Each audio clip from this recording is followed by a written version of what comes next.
Salve, galera! O canal Camisa 4 vai falar hoje de Flamengo e Botafogo, que disputam a Supercopa do Brasil no domingo, dia 2 de fevereiro. Aparentemente, o Flamengo estaria em grande vantagem porque perdeu poucos jogadores do seu elenco e o Botafogo teve quase que um desmanche. Além de perder o técnico, saíram cerca de 13 ou 14 jogadores. Vamos analisar como é que ficaram os times com essas mudanças. O Flamengo, obviamente, continua com um dos melhores elencos do Brasil, se não for o melhor. Ele perdeu entre os seus principais jogadores Fabrício Bruno, Gabigol, Davi Luiz e Carlinhos. O Fabrício Júnior foi o que foi titular por mais tempo durante 2024, mas no final do ano já tinha perdido a vaga para o Léo Ortiz. Então ele era reserva e, aliás, foi por isso que ele aceitou a proposta do Cruzeiro e se transferiu. Gabigol, Davi Luiz e Carlinhos não passavam de reservas. E no Flamengo chegou já o Juninho, o centroavante que estava jogando no Azerbaijão, e o Danilo, que acabou de ser contratado, talvez não jogue na Supercopa do Brasil. Mas olha, para dar um exemplo da força do elenco do Flamengo, né, sem querer esgotar aqui todo o elenco, na lateral esquerda, por exemplo, eles têm 3 nomes que seriam titulares em quase todos os times do Brasil, né? O Alexandro, o Ayrton Lucas e o Vinha.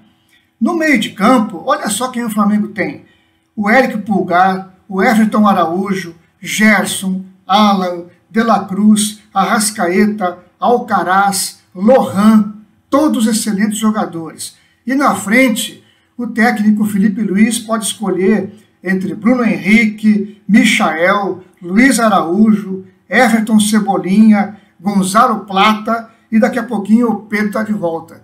Então, assim, é um time muito forte, né, que mantém a base do ano passado, com um técnico também que terminou o ano muito sintonizado com os jogadores, embora eu diria que esse é o ano de afirmação do Felipe Luiz como técnico, mas tem tudo para fazer um excelente ano esse time do Flamengo.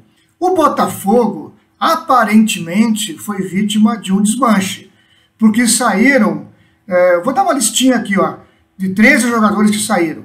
Thiago Almada, Luiz Henrique, Tietê, Tiquinho Soares, Júnior Santos, Gatito, Adrielson, Rafael, Hugo, Marçal, Eduardo, Oscar Romero e Carlos Alberto.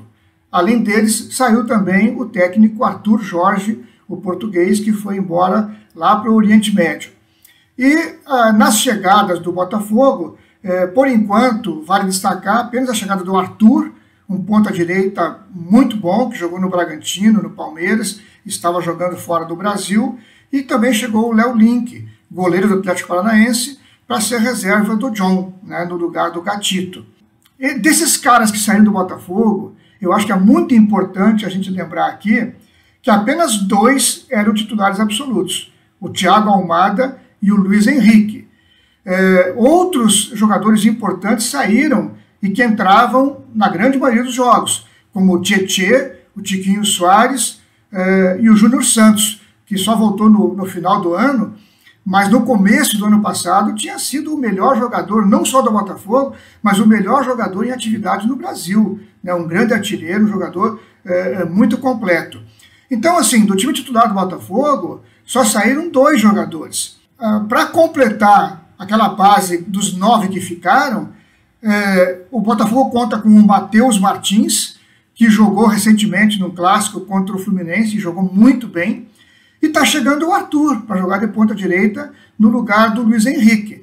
Então o Botafogo mantém a base todinha e tem também algumas reservas de muito peso. Ainda não está jogando o Bastos, o zagueiro estrangeiro, mas talvez jogue já na final da Supercopa do Brasil. Então o Botafogo, eu diria que mantém a espinha dorsal do ano passado, mesmo sem o técnico, ele traz a memória coletiva, a memória do entrosamento, e demonstrou isso contra o Fluminense, que taticamente, em termos de entrosamento, foi muito superior ao Fluminense, e tem alguns jovens jogadores, como esse Rafael Lobato, e Arlen, e outros, né, que poderão ser utilizados ao longo do ano.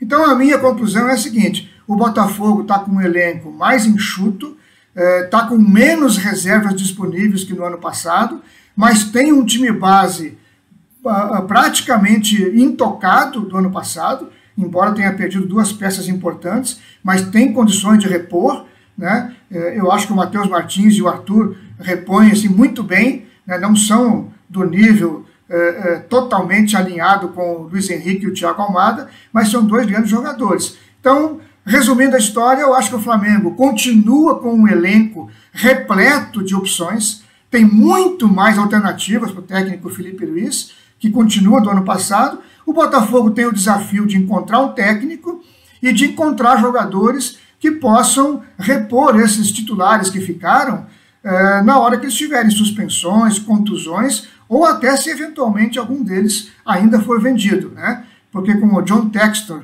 né, de chefão lá da SAF do Botafogo, um negócio pode acontecer a qualquer momento.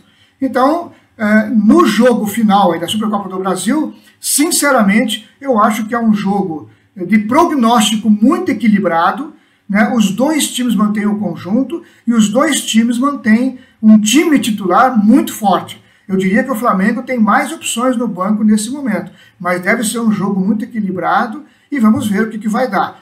É isso por hoje, né? Esse comentário sobre como estão Botafogo e Flamengo, e a gente se fala no nosso próximo vídeo aqui do canal Camisa 4. Um abração para todos vocês.